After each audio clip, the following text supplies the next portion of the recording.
Field. तो आज हम लोग देखेंगे कि किसी भी डायपोल पर जो किसी इलेक्ट्रिक फील्ड पर रखा हुआ हो उस पर कितना टॉर्क लगेगा। ठीक है, तो सबसे पहले हम लोग देखते हैं कि इलेक्ट्रिक फील्ड क्या होता है। हम लोग का है कि जब कहीं पर भी एक साइड में अगर पॉजिटिव चार्जेस हम लोग का हो और दूसरे साइड अगर हम लोग का है नेगेटिव चार्ज हम लोग का हो, हम लोग इसको पॉजिटिव टर्मिनल से जोड़ेंगे बैटरी का, इसको नेगेटिव टर्मिनल से जोड़ेंगे हम लोग। तो इसमें क्या हो जाएगा, एक तरफ पॉजिटिव चार्ज जमा हो जाएगा और एक तरफ नेगेटिव चार्ज जमा हो जाएगा हम लोग का। ठीक है, तो क्या होगा कि हम लोग का जो है इलेक्ट्रिक फील्ड जो हम लोग का लगता है वो पॉजिटिव चार्ज से नेगेटिव चार्ज के डायरेक्शन में लगता है। यानी कि इलेक्ट्रिक फील्ड हम लोग का जो होगा वो पॉजिटिव से नेगेटिव की ओर लगेगा। ठीक है, ये हुआ हमारा इलेक्ट्रिक फील्ड। अब इसमें कोई एक डायपोल हम लोग, डायपोल पहले भी मैंने बताया है कि डायपोल क्या होता है कि डायपोल दो इक्वल और अपोजिट चार्ज से मिलकर बना होता है जिनके बीच में बहुत शॉर्ट डिस्टेंस हो। तो हम लोग एक डायपोल को यहाँ पर हम लोग रख देते हैं। ये हुआ ये डायपोल, यहाँ पर इस पर एक कितना एंगल पर रखा हुआ है इलेक्ट्रिक फील्ड से, थीटा एंगल पर रखा हुआ है। ठीक है, अब इस डायपोल को हम लोग मान लेते हैं ये ए बी, ये डायपोल है और इसका टोटल लेंथ जो हम लोग मानते हैं 2a। क्या मानते हैं हम लोग टोटल लेंथ 2a लेते हैं। अब क्या होगा कि इस डायपोल पर एक फोर्स जो होगा, क्योंकि यहाँ पर हम लोग का क्या है डायपोल में दो अपोजिट चार्जेस हम लोग का होता है, तो मान लेते हैं कि इधर हम लोग का नेगेटिव चार्ज हो और इधर हम लोग का है पॉजिटिव चार्ज। ये हम लोग का डायपोल होता है, एक तरफ नेगेटिव और एक तरफ same amount of positive charge है डायपोल में। अगर ये जो हम लोग का चार्ज है उस पर क्या होगा कि एक फोर्स लगेगा हम लोग का। ठीक है, और हम लोग जानते हैं कि किसी भी इलेक्ट्रिक फील्ड में अगर कोई चार्ज रखा हुआ हो तो उस पर कितना फोर्स लगता है। उस पर जो लगने वाला फोर्स होता है वो क्या होता है Q × E, यानी कि जितना चार्ज है और इलेक्ट्रिक फील्ड उनका प्रोडक्ट होता है। तो यहाँ पर पॉइंट बी पर एक चार्ज है Q और उस पर इलेक्ट्रिक फील्ड कितना लग रहा है E। तो फोर्स कितना लगेगा इस पॉइंट पर जो चार्ज है इस पर इतना लगेगा FQE, और इस पर भी सेम अमाउंट ऑफ फोर्स हम लोग को लगेगा। टॉर्क क्या होता है, जब किसी ऑब्जेक्ट पर सेम अमाउंट ऑफ, जैसे अगर हम लोग मान लेते हैं एक सिक्का है हम लोग का है, अगर सिक्का को अगर घुमाना हम लोग का है तो क्या कहते हैं कि हम लोग आप लोग दोनों उंगलियों से क्या अपोजिट डायरेक्शन, एक दूसरे को अपोजिट डायरेक्शन में सेम अमाउंट ऑफ फोर्स लगाते हैं। एक अगर फोर्स आप लग रहा है हम लोग का इस डायरेक्शन में तो एक उसका जस्ट अपोजिट डायरेक्शन में लगेगा। ठीक है, तो जब दो अपोजिट फोर्स किसी ऑब्जेक्ट पर लगता है तो क्या करता है उसे रोटेट करता है। तो ऐसे रोटेट करने वाला फोर्स जो किसी ऑब्जेक्ट को क्या करे रोटेट कर दे, वैसे फोर्स को हम लोग क्या नाम से जानते हैं, टॉर्क के नाम से हम लोग जानते हैं, टॉर्क। और ये टॉर्क होता क्या है, आप पढ़े होंगे कि टॉर्क जो हम लोग का होगा जितना फोर्स लग रहा है, ठीक है, और दोनों फोर्स के बीच का डिस्टेंस हम लोग का होता है। ठीक है, अब ये डिस्टेंस क्या होगा, जहाँ पर हम लोग का फोर्स दो अपोजिट फोर्स लग रहा है, मान एक फोर्स इधर लग रहा है एक फोर्स इधर लग रहा है, तो इन दोनों फोर्स के बीच का परपेंडिकुलर डिस्टेंस होता है हम लोग का। यहाँ पर देखते हैं इस फोर्स का डायरेक्शन है ये और इस फोर्स का डायरेक्शन ये है, उनके बीच का जो हम लोग का क्या हो जाएगा डिस्टेंस जो हम लोग का होगा उसको यहाँ पर मान लें C। ठीक है, तो यहाँ पर हमारा क्या होगा कि इन दोनों फोर्स के बीच का जो डिस्टेंस हम लोग होगा B से C हम लोग का क्या हो जाएगा परपेंडिकुलर डिस्टेंस। तो यहाँ पर टॉर्क का जो वैल्यू हम लोग का होगा क्या होगा, फोर्स इनटू क्या होगा यहाँ BC हम लोग जो डिस्टेंस हम लोग का है। ठीक है, अब हम लोग इसी को हम लोग सॉल्व करेंगे, निकालेंगे वैल्यू क्या हम लोग का होगा। तो सबसे पहले हम लोग लेते हैं कि कोई डायपोल है, डायपोल के ईच पोल पर जो फोर्स लगता है वो क्या लगता है हम लोग का है QE, इतना फोर्स हम लोग का लगता है।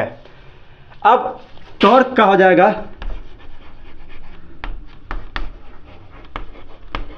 टॉर्क क्या हो जाएगा हम लोग का, तब टाउ बराबर हम लोग का हो जाएगा जो फोर्स है इनटू यहाँ पर एक फोर्स लग रहा है और एक यहाँ पर फोर्स लग रहा है, उनका परपेंडिकुलर डिस्टेंस ये हम लोग का होगा BC, तो हम लोग का यहाँ पर हो जाएगा BC। अब क्या करेंगे कि इस BC का वैल्यू हम लोग फाइंड करेंगे। कैसे हम लोग फाइंड करेंगे? यहाँ पर ट्राइंगल जो हम लोग का है, देखिए ए सी बी, इस ट्राइंगल को हम लोग अलग से बनाएंगे। ये ए, ये सी यहाँ पर परपेंडिकुलर होगा और यहाँ पर बी। ठीक है, थीटा एंगल अगर यहाँ पर बन रहा है तो सेम अमाउंट ऑफ एंगल यहाँ पर भी बनेगा हम लोग का है, सेम एंगल यहाँ पर थीटा बनेगा हम लोग का एंगल। अब हमको चाहिए किसका वैल्यू चाहिए? हमको बी सी का वैल्यू चाहिए, इसका वैल्यू नहीं पता है, चाहिए इसका। और हमको ए बी का वैल्यू पता है। ए बी क्या है हम लोग का? एक डाइपोल है, और डाइपोल का जो लंबाई हम लोग का होता है पूरा, वो कितना हम लोग का होता है? 2a होता है।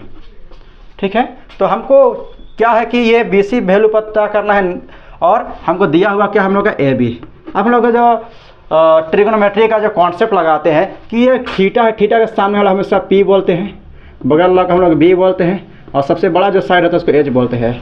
हमको पता किसका करना है हम लोग का? पी के बारे में। दिया हुआ क्या हम लोग का? एच। तो पी और एच के बीच में किसका फार्मूला होता है? साइन थीटा का होता है। ठीक है, तो हम लोग यहाँ पर लेंगे साइन थीटा। क्या लेंगे हम लोग यहाँ पर? साइन थीटा अगर लेते हैं। ठीक है, तो साइन थीटा बराबर क्या है? P by H. पी क्या हम लोग का है? बी सी हम लोग का है, और एच क्या हम लोग का है? A B. ठीक है, तो इसलिए हम लोग क्या करेंगे हम लोग का? In triangle A C B, sine theta क्या हो जाएगा हम लोग का? B C by A B. अगर हम इससे बी सी का वैल्यू निकालना चाहे तो क्या करेंगे? इस ए बी को किसकी तरफ लिखेंगे हम लोग का? साइन थीटा की तरफ लिखेंगे। दिस इम्प्लाई डैट कि हम लोग का बी सी जो हो जाएगा हम लोग का A B into sine theta. तो फाइनली हम लोग बी सी क्या निकलेगा? अब ए बी क्या है हम लोग का? ए से बी का जो क्या है लंबाई है डाइपोल का 2a, यहाँ पर 2a लंबाई हम लोग का लेंथ था हम लोग का। ए बी के हम लोग रख देते हैं 2a, और ये क्या हम लोग का है? Sine theta. अब इस वैल्यू को बी सी का जो वैल्यू है हम यहाँ पर इस इक्वेशन में अगर हम लोग रखेंगे तो क्या हो जाएगा? टॉर्क टाउ बराबर होगा एफ। एफ का वैल्यू कितना हम लोग का है? एफ का वैल्यू क्यू ई, और बी सी का वैल्यू क्या निकला हम लोग का है? 2a sine theta, 2a sign theta. ठीक है, हम लोग इसको इस तरह से भी हम लोग लिख सकते हैं। पहले हम लोग q और 2a को लिखते हैं हम लोग का टाउ बराबर q इंटू 2a। बचा क्या हम लोग का यहाँ पर? e साइन थीटा यहाँ पर बचेगा। ठीक है, अब कोई भी डाइपोल होता है उसका डाइपोल मोमेंट p का वैल्यू जो हम लोग का होता है क्या होता है? q into 2a।